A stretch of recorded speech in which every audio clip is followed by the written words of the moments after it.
Film का hero Prabhas है, तो क्या कुछ भी पेलोगे? तो हेलो फ्रेंड्स, फ़िल्मी नशा में आपका स्वागत है और आज हम रिव्यू करेंगे राजा साहब का। दोस्तों, जैसा कि हम सभी जानते हैं कि प्रभास के लिए और हमारे लिए ये मस्ट अवेटेड फ़िल्म थी, जिसका हम काफ़ी दिनों से इंतज़ार कर रहे थे। लेकिन सबसे पहले मैं आपको ये क बताना चाहता हूँ, यह फ़िल्म यदि वेटिंग में ही रहती, तो ज़्यादा अच्छा रहता, क्योंकि फ़िल्म देखने के बाद जितनी निराशा मुझे हाथ लगी है, जैसा मैं सोच कर गया था, या मैं क्या, जितने भी प्रभास के चाहने वाले हैं, उसके फ़ैन फ़ॉलोइंग है, सोच कर गए होंगे, वैसा फ़िल्म के अंदर कुछ भी नहीं है। फ़िल्म के को देखने के बाद सिर्फ़ निराशा ही हाथ लगी है, इतना तो मैं कह सकता हूँ। अब जैसे कि हम सभी जानते हैं कि फ़िल्म प्रभास की फ़िल्म वैसे भी महँगी होती है। 400 से 500 करोड़ रुपए की इस फ़िल्म की लागत बताई गई है और फ़िल्म की ओपनिंग कितनी है? 20 करोड़ रुपए। अगले दिन कितनी होगी? 2 करोड़ रुपए। तो ये तो फ़िल्मों का हाल है। अब प्रभास ने इस फ़िल्म को क्यों साइन करा, मेरी समझ से बाहर है। अब क्या साइन करा? ख़ैर, मैं तो ये भी कह सकता हूँ कि उनकी छठी 7वीं फ़िल्म फ्लॉप फ़िल्म की ये लिस्ट में शामिल होने जा रही है। ऐसा मैं क्यों कह रहा हूँ, वो मैं आपको आगे बताऊँगा। चलिए इस फ़िल्म की स्टोरी के बारे में बात करते हैं, थोड़ी-सी स्टोरी के बारे में। ये एक दादी और पोते की कहानी है। दादी जो राजघराने से संबंध रखती है और उसके दादाजी कहीं खो गए हैं, लापता हो गए हैं, उसके ऊपर ऐसा जादू चढ़ा हुआ होता है, ऐसा हम कह सकते हैं, या उसके प्यार में होती है, तो अपने पोते से कहती है, अपने दादाजी को ढूँढ कर ले आओ। अब प्रभास उसका पोता होता है, उसे ढूँढने के लिए चला जाता है। अब उसे अपने दादाजी को ढूँढते वक़्त वो कहाँ जाता है या उसके साथ क्या घटनाएँ होती है, उसे ढूँढ कर ला पाता है कि नहीं, ऐसा वो क्यों करता है, ये सब जानने के लिए आपको फ़िल्म देखनी पड़ेगी। ज़्यादा मैं आपको स्टोरी के बारे में बता नहीं सकता। यदि बता भी दूँगा तब भी मुझे नहीं लगता कोई ख़ास फ़र्क पड़ेगा। वैसे ही इस फ़िल्म को हॉरर कॉमेडी बताया गया है, लेकिन फ़िल्म के अंदर ना तो कहीं हॉरर है और ना ही कॉमेडी है।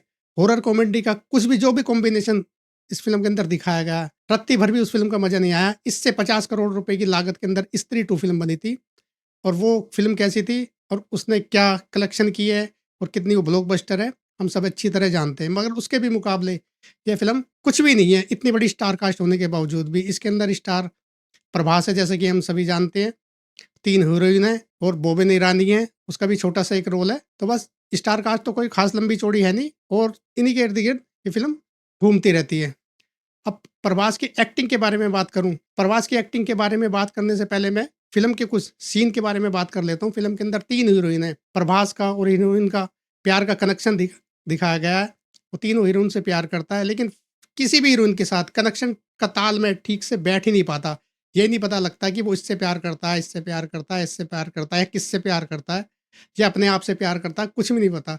फ़िल्म के अंदर जो गाने हैं, गाने का सर-पैर का कुछ पता नहीं, अपनी मर्ज़ी से गाने आए जा रहे हैं, अपनी मर्ज़ी से कुछ भी हो रहा है, अपनी मर्ज़ी से एक्शन आया जा रहा है, हीरोइन एक्शन कर रही है, क्यों कर रही है, कुछ पता नहीं। और अब यदि मैं एक्टिंग के बारे में बात करूँ, प्रभास ने जो भी एक्टिंग करी है, जहाँ तक मैंने ध्यान दिया है, मैं देखो उनके जो फैन फॉलोइंग है, उनका बुरा नहीं बनना चाहता, लेकिन मुझे जैसा लगा, मैं वैसे बता रहा हूँ, एक्सप्रेशन जो हैं, वो तो प्रभास के फेस पे आते ही नहीं। मैंने बाहुबली के अलावा उनकी किसी भी फ़िल्म में कोई एक्सप्रेशन नहीं देखे। वो फ़िल्म एसएस राजामौली की थी, फ़िल्म की स्टोरी बढ़िया थी, इसलिए वो फ़िल्म इतनी ब्लॉकबस्टर हो गई। ख़ैर, उसके बारे में तो हम ज़्यादा बात नहीं करते, उनके बारे में तो हम सभी जानते हैं। लेकिन उसके बाद प्रभास की जो भी फ़िल्म आई है, 5-6 फ़िल्म जो भी आई हैं, सारी डिज़ास्टर हुई हैं। और ये फ़िल्म भी क्या होगी, आप इसका हाल 2-4 दिन के अंदर देख ही लेना। नॉर्थ इंडिया के अंदर तो ये फ़िल्म कोई ख़ास कमाल कर नहीं पाएगी। हाँ, तेलुगु के अंदर या कर्नाटक के अंदर या साउथ इंडस्ट्री में वो वहाँ क्या परफ़ॉर्मेंस करेगी, उसके बारे में मैं ज़्यादा कह नहीं सकता। उसका भी जैसा भी हाल होगा, आपको 2-4 दिन के अंदर मालूम हो ही जाएगा।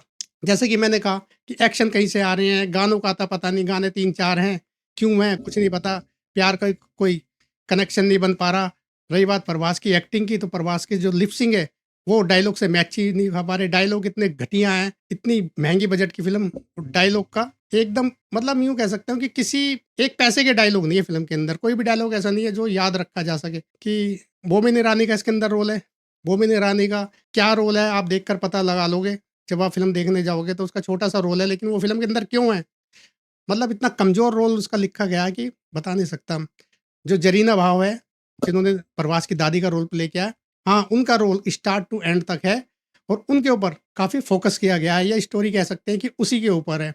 संजय दत्त है, संजय दत्त का रोल बढ़िया है, ठीक-ठाक है, लेकिन जो डबिंग है, वो भी कहीं लिप सिंक से जम नहीं रही। डबिंग को भी मैं कोई ख़ास अच्छा नहीं कह सकता और फ़िल्म के लास्ट के आते-आते फ़िल्म का जब फर्स्ट हाफ होता है, तो हमें वो तो बोर करता ही है, लेकिन हम सोच रहे थे कि सेकंड हाफ जो आएगा, उसके अंदर जो सीन दिखाएँगे कि अब शायद हमें फ़िल्म बाँध कर रखेगी या फ़िल्म के अंदर कुछ ऐसा दिखाया जाएगा। ऐसा फ़िल्म के अंदर कुछ नहीं है, बिल्कुल कुछ नहीं है। भई मुझे तो कुछ ख़ास नहीं लगा, मैं तो आपको बताऊँ मुझे तो नींद आने लग गई थी।